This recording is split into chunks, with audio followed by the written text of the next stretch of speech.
Meu amigo, minha amiga, se você soubesse o que está vindo para o Brasil, você ficaria receioso de fazer qualquer tipo de comentário contra essa turma aí. O Trump recebeu em suas mãos, logo após o discurso que ele deu no G7, todas as informações daquilo que aconteceu com Eduardo Bolsonaro. Teve muita gente que achou que essa conversa é um blefe, que Eduardo Bolsonaro não tinha tanto poder assim, não. Mas eu contei aqui, inclusive, no canal, você que me acompanha, que o Eduardo Bolsonaro era uma pessoa querida pelo Donald Trump, conhecido como Bolsonaro Júnior. O Trump recebeu a notícia em meio à cúpula do G7. Tanto que na parte da manhã, quando ele recebeu a informação e ele respondeu à jornalista, ele disse para a jornalista: Ah, eu estou sabendo que o Bolsonaro Júnior mandaram prender ele. E se o Brasil joga pesado, nós jogamos muito mais, porque ninguém joga mais pesado que os Estados Unidos. Logo após, ele recebeu a verdadeira informação. Ele viu de fato o que estava acontecendo. Bom, eu vou detalhar para você a partir de agora, nesta noite de quarta-feira, dia 17 de junho do ano de 2026. Vou pedir para você dar o seu like, para você compartilhar, inscreva-se no nosso canal, que é importante demais quando você faz isso, para você receber os outros vídeos aqui do canal também. Coloca de onde você está me assistindo. A gente tem um compilado, eu vou até tirar esse compilado aqui, para você ver as notícias que eu estou colocando, porque as notícias não param de chegar em relação a isso. Vamos olhar a notícia e vamos ver de fato o que aconteceu. O Eduardo Bolsonaro é um cara que frequenta a casa de Donald Trump, a casa pessoal, a casa particular de Donald Trump em Mar-a-Lago, na Flórida, ali próximo a Orlando. É um cara que tem entrada e saída dentro da Casa Branca. Só aí a relação do Eduardo Bolsonaro para com Trump e seus familiares era grande demais. Eu vou contar uma coisa que talvez você não saiba. Quem arrumou pela primeira vez para o presidente Bolsonaro nos Estados Unidos foi Eduardo Bolsonaro. Foi ele. Relação dele, já tinha. Já conhecia o filho do Trump. E aí, é óbvio que foi, é claro que foi, ninguém precisa falar o contrário, que o Eduardo Bolsonaro tramitou lá e negociou para a sanção do Alexandre de Moraes, sim, sentado ali articulando com Trump. E aí, agora, o Alexandre de Moraes usa de sua prerrogativa como juiz, de ministro do Supremo Tribunal Federal e condena o Eduardo Bolsonaro porque o Trump sancionou ele. O que eles estão chamando de coação. De que o Eduardo Bolsonaro teria coagido quem? O Alexandre de Moraes. Quem julgou? O Alexandre de Moraes. Quem ofereceu a denúncia? O procurador a pedido do Alexandre de Moraes, diz a imprensa. E agora, a notícia chegou no Donald Trump. Nesta noite de quarta-feira, dia 17. Chegou no Donald Trump. O Donald Trump ainda fez uma grande ressalva, dizendo que só ficou sabendo depois que cumprimentou o Lula na saída.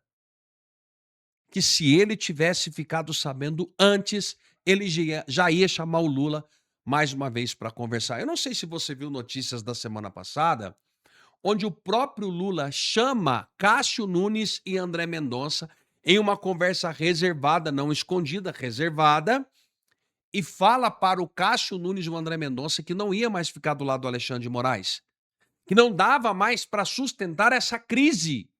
Meu amigo, minha amiga, o Lula já tem uma lista de 15 reivindicações que a cúpula do PT já se julga quase impossível de responder, de atender, de cumprir. Aí vem o Alexandre de Moraes e dá essa varada na água. Essa varada na água, escuta o que eu estou falando para vocês. É uma notícia que explodiu. Segundo informações que precisam ser confirmadas, é assim que eu tenho que falar, porque assim é o jogo da notícia. Diz que o Trump, lá junto com o Marco Rubio, quando estava de fato se inteirando da informação, vendo de fato o que estava acontecendo, ele falou: não, não dá mais, né? Ele disse que ele virou para o Marco Rubio e falou: chega, né? Chega de passar o pano, chega de passar a mãozinha na cabeça, chega. Eles arrumaram um grande problema. Eles arrumaram um grande problema. Porque a política é assim. A política tem seus escolhidos, poxa. Normal. Na política, normal. Tem seus escolhidos. E o Eduardo Bolsonaro é um deles, de lá. De lá. O Trump já deu residência para ele, já deu há muito tempo, não é com relação a isso. Disse, inclusive, que se o Bolsonaro tivesse ficado lá, tinha dado residência para o presidente Bolsonaro. E pode ter certeza que isso será resolvido. Escuta o que eu estou falando, marca a data. Marca o dia. Isso será resolvido. E vou dizer mais, custe o que custar. Foi julgado pelo STF, não é isso, Marcília? Porque ele ainda tinha direitos políticos. Isso. Bom, boa noite. Marcília, Paula, mestre Augusto, Cauti, boa noite à nossa audiência. Ontem nós falamos que seria unanimidade, né? Mesmo com 4, com 5, com 14, porque não quiseram adiar o julgamento, porque ele sabia, o Moraes tinha certeza da unanimidade de 4, né? E, bom, eu quando vejo Moraes na tela, eu só enxergo 129 milhões, né? Fica ali, 129 milhões, 129, ele tá falando e eu só tô pensando, 129 milhões, 129 milhões. Agora, eu não tenho muito mais o que falar, Paula, a não ser o próprio voto deles, do Moraes, e tudo isso que eles falaram, do Eduardo, condenando porque ele, como parlamentar, foi até o exterior. O que aconteceu durante a prisão do Lula? O Lula estava preso, os parlamentares de esquerda, os petistas, eles correram o mundo dizendo que a democracia do Brasil estava acabando, que isso. E nenhum desses parlamentares, nenhum sofreu absolutamente nenhuma retaliação. Vai lá, fala o que tem que fazer, foram em cortes internacionais, fizeram aquele mise-en-scène internacional todo e nada aconteceu.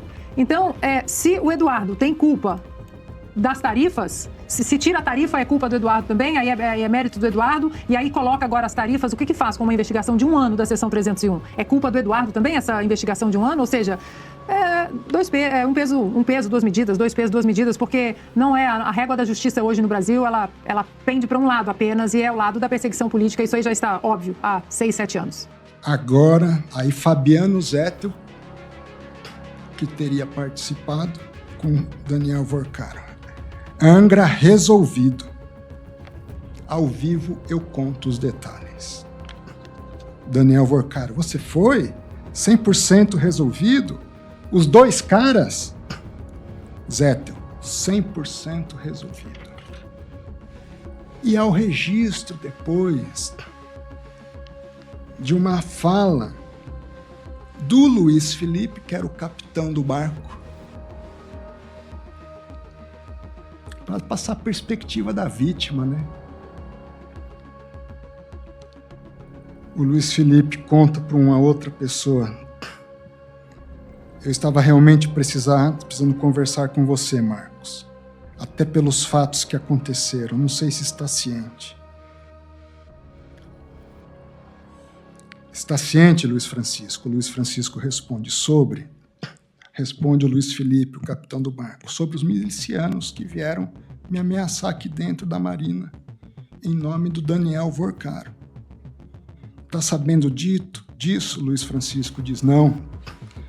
Então, o capitão do barco: então, eu estou lhe afirmando, e a testemunha é o próprio Matheus que presenciou. Eu estava em São Paulo com você, 7 milicianos. Estou com as filmagens do barco, eles estiveram aqui, foram no meu condomínio, me ameaçaram de morte. É disso que nós estamos julgando, ministro.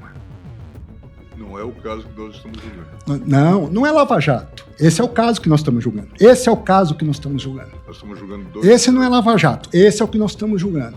Porque depois eu vou chegar no Henrique. Viu? Nós vamos chegar. Calma que meu voto é longo também. Esse é o caso.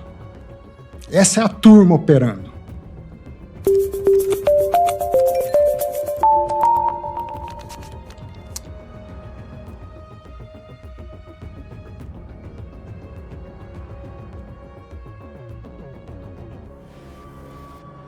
E as compras internacionais com valores abaixo de $50, que ficaram isentas de impostos federais neste ano, devem voltar a ser tributadas em 2027, no ano que vem. O movimento tem a ver com as cobranças da chamada CBS, a Contribuição sobre Bens e Serviços, prevista pela reforma tributária, que deve começar a ser implementada a partir do ano que vem. Vamos a Brasília falar com a Raquel Porto Alegre para explicar um pouco para a gente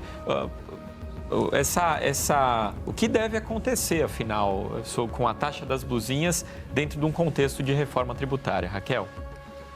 Oi, Vitor. Bom dia para você e para a Mônica, para todo mundo que está com a gente aqui no Em Ponto. Então, o que acontece, né? Se trata de a taxa das blusinhas, o retorno? Não é isso. Mas o que a gente vai ter é a implementação, então, da CBS, que é a Contribuição sobre Bens e Serviços, que vai incidir sobre os produtos importados. A taxa das blusinhas, a gente lembra, ela foi implementada em 2024 e ela acabou ali criando um imposto de 20% sobre as importações abaixo de $50.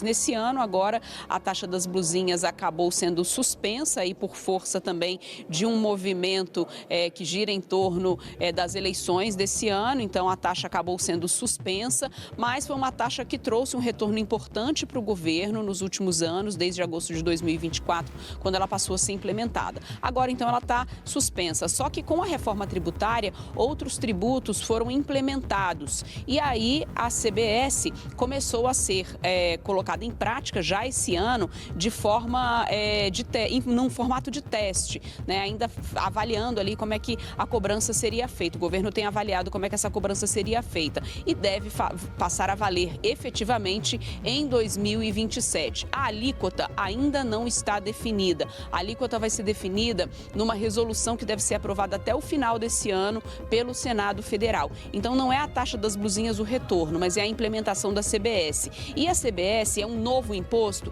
Também não é um novo imposto. Ela vai substituir o imposto de importação. Então, na verdade, é um imposto que foi implementado pela reforma tributária e que passa a valer. E que deve ter aí a alíquota definida até o fim do ano. Especialistas estão falando que deve ser algo em torno ali de 9,5%, mais ou menos. Volto com vocês. Ao combate à criminalidade organizada, agora é preciso que haja métodos constitucionais de se fazer isso. Estão havendo, ministro Gilmar, pode ter certeza. É fundamental. O que eu não vou admitir é tentativas que eu tenho visto de desacreditar de forma indevida a atuação, seja minha como relator, seja dos investigadores. Não vou. Eu não vou transformar o certo em errado e nem vou admitir que isso seja feito. Então, a investigação, no que depender de mim como relator, seguirá seu curso. Interessante a questão da delação. Eu sempre disse para os advogados, não estou preocupado com delação. Primeiro que eu não prendo para fazer delação. Não me permitiria isso. Não dormiria tranquilo se eu fizesse isso. Segundo lugar, que a delação é um ato de vontade da defesa. Alguns advogados vêm para mas você não vai pegar todo mundo? Eu estou preocupado em pegar o que a investigação determinar. Não estou preocupado se será todo mundo ou não. Estou preocupado com o que a investigação vier a esclarecer. Até porque a lei, na verdade, não dá a Vossa Excelência esse poder. Não dá, nem me arvoro, porque em outros casos, nós temos visto atuações dessa jaez. Não na minha relatoria. E minha única pretensão aqui é aplicar a lei. Vossa Excelência tem razão, não se prende para delação. Seria abjeto fazer isso. E eu não me presto a trabalhos abjetos. Se prende, se está praticando crime, se está obstruindo a justiça, se está tentando ocultar provas, se há uma continuidade delitiva, para isso se prende. A defesa até apresentou a primeira proposta de delação, eu não quis acessar, ministro Gilmar. Entendeu? Até porque há uma perspectiva, parece que certos setores atuam para criar um vício. Tudo que querem é criar um vício. Há um sistema articulado para isso. Eu não sou cego. Eu estou acompanhando, estou assistindo os movimentos. 7 milicianos. Estou com as filmagens do barco, eles estiveram aqui, foram no meu condomínio, me ameaçaram de morte. É disso que nós estamos julgando, ministro. Não é o caso que nós estamos julgando. Não é Lava Jato. Esse é o caso que nós estamos julgando. Esse é o caso que nós estamos julgando. Esse não é Lava Jato. Esse é o que nós estamos julgando. Porque depois eu vou chegar no Henrique. Nós vamos chegar. Calma que meu voto tem é longo também. Esse é o caso. Essa é a turma operando. Diferentemente das bolsas do mundo, a bolsa brasileira se descolou, né? Fechou em queda. Por que isso aconteceu? Bom, aqui no Brasil, né, por duas razões principais. Primeiro, pela queda do preço do petróleo. Caiu com bastante força. Isso pressionou as ações da Petrobras, né? Petrobras tem um peso de 13%, mais ou menos 12% a 13% no índice Bovespa. E como o petróleo vem caindo muito, caindo com força, isso pressionou não só a Petrobras, mas outras ações como Prio, como Brava. E isso pesou no índice. Mas também saiu a pesquisa eleitoral BTG Nexus, mostrando que a vantagem de Lula no segundo turno em cima de Flávio Bolsonaro segue ampla. E isso também pesou na Bolsa ontem. A Bolsa começou positiva, estava subindo bem no começo do dia, acompanhando o bom humor global. As bolsas do mundo inteiro saltaram. No Japão teve recorde. Em Nova York as bolsas bateram recorde de novo. A Nasdaq saltou 3% ontem. Aquela empresa de tecnologia SpaceX também disparou, segue disparando, mas aqui a expectativa de que talvez a gente não tenha uma alternação de poder, não tenha um governo com mais responsabilidade fiscal a partir do ano que vem, pesou e pesou bastante. Então, agora, todas as pesquisas eleitorais fazem preço no mercado. Hoje vai ter uma outra pesquisa, vai sair a CNT-MDA, vai sair mais ou menos às 11 da manhã, que se mostrar de novo o Lula com vantagem forte, pode pesar no mercado. Se mostrar o Flávio Bolsonaro melhorando um pouco, as bolsas podem melhorar um pouco por aqui. Daniel Vorcaro pediu que a milícia privada dele, denominada de A Turma, simulasse um flagrante envolvendo drogas contra o ex-jogador da NBA e DJ Ronald Fred Sikeli, ou Rony Sikeli, ex-marido da então namorada dele, Marta Graef. Os apontamentos também estão no relatório da PF, sob relatoria do ministro André Mendonça, que tornou público esse documento da PF, que traz mensagens trocadas entre os investigados. Segundo o documento, Vorcaro mobilizou Luiz Felipe Mourão, o sicário, e a turma com o intuito de perseguir, intimidar e coagir o músico que morava em Miami. Nos Estados Unidos, ele prometeu investir $10 milhões para prender e constranger o músico. Vorcaro também pediu ao grupo para acionar o amigo da Interpol na empreitada contra o DJ. Dani. Porque, assim, as atividades desse grupo aí, comandado pelo sicário, elas realmente eram muito toscas, né? E, aliás, é exatamente por não ter cessado digamos, a pressão exercida por meio, inclusive, de ameaça de força sobre eventuais testemunhas ou pessoas que pudessem colaborar com as investigações, é que o pai do Daniel Vorcaro foi parar na cadeia, né? Segundo o ministro André Mendonça entendeu, com base nas investigações da Polícia Federal, ele estava utilizando aí de estratagemas e não parou de utilizar desse tipo de artifício, mesmo com o filho preso, né? Mesmo com o Daniel Vorcaro preso. Dito isso, a atuação, esse grupo era meio que um grupo que prestava serviço de capanga para o Daniel Vorcaro. Seja na frente jurídica, onde o cara se infiltrava nos sistemas do Ministério Público, da Polícia Federal e do Judiciário para passar antecipadamente dados das investigações para o Vorcaro, seja na seara do tiro, porrada e bomba mesmo, onde as investigações mostram se prestava esse tipo de serviço, né? De ficar criando, assim, agora, quanto mais, assim, se olha, mais se percebe como esse rapaz, né? Esse homem, esse ex-banqueiro, estava agindo mesmo com um espírito de máfia, porque isso guarda semelhança mesmo com máfia. Olha, não gosto do fulano, vai lá e quebra o joelho dele. Isso não é filme, né? No caso aí, estava se desdobrando, inclusive, uma medida que pedia levar o cidadão para a cadeia. Por quê? Porque ele era ex da noiva do Vorcaro, aliás, que tem se distanciado de maneira bastante evidente aí do caso, inclusive tem exposto como pagou um preço altíssimo ela também por ter se relacionado com o cidadão, a Marta Graef. Pois é, vou precisar seguir aqui, coach, não dá tempo, meu amigo, vai lá rapidinho, 1 minuto, 30 segundos, vai lá. Uma pergunta para Dani, bem rápido. Dani, por que até agora não foi aberta nenhuma investigação sobre o senador Ciro Nogueira? Com tudo que já foi falado, tudo foi denunciado, com as provas que já apareceram, por que não se fala de investigação sobre o Ciro Nogueira até agora?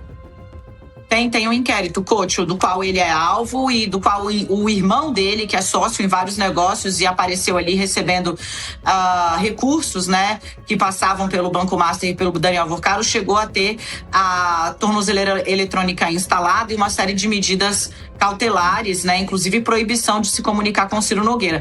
Isso foi, porém, relaxado pelo André Mendonça na semana passada. Então, a investigação, no que depender de mim como relator, seguirá seu curso. Interessante a questão da delação. Eu sempre disse para os advogados, não estou preocupado com delação. Não, primeiro que eu não prendo para fazer delação. Não me permitiria isso. Não dormiria tranquilo se eu fizesse isso. Em segundo lugar, que a delação é um ato de vontade da defesa. Alguns advogados vêm para mim, mas você não vai pegar todo mundo? Eu falei, eu estou preocupado em pegar o que a investigação determinar. Não estou preocupado se será todo mundo ou não. Estou preocupado com o que a investigação vier a esclarecer. Até porque a lei, na verdade, não dá a Vossa Excelência esse poder. Não dá, nem me arvoro, porque em outros casos, nós temos visto atuações dessa Jaez. Não na minha relatoria. Eu não sei onde ocorreu, mas de qualquer forma nós disputamos isso muito aqui na Lava Jato e de fato, as combinações entre advogados... Eu fiz os registros aqui desses fatos que vieram... Ao mesmo tempo, fazendo justiça, não é o advogado que deixou o caso, Juca. Mas me chegou uma proposta por um advogado. Perder o pudor, ministro Gilmar. Queremos fazer uma delação seletiva. Falaram na minha cara isso. Eu disse, não faço questão de delação. Agora, delação seletiva, comigo não. É interessante que está tudo muito invertido, né? Totalmente. Totalmente, porque... A rigor, Vossa Excelência não tem sequer competência enquanto relator para celebrar... Não celebro, eu homologo. Eu não vou, só que eu não... E parece que... E até de certa forma, um descaramento. É a Procuradoria ou é a Polícia Federal, exatamente, segundo o nosso entendimento. Exatamente. Então, me parece que... Não, eu não participo, faço questão. A defesa até apresentou a primeira proposta de delação. Eu não quis acessar, ministro Gilmar. Entendeu? Até porque há uma perspectiva, parece que certos setores atuam para criar um vício. Tudo que querem é criar um vício. Há um sistema articulado para isso. Eu não sou cego. Eu estou acompanhando, estou assistindo os movimentos. Não, eu acho que todos nós devemos zelar para evitar ensejarmos não só a nulidade, mas a hipótese de suspeitas sobre a condução do... E mais que isso, ministro Gilmar, tentativas de obstaculizar as investigações. Não, e isso é grave. Gravíssimo. Gravíssimo. E por isso que desde sempre eu tenho falado...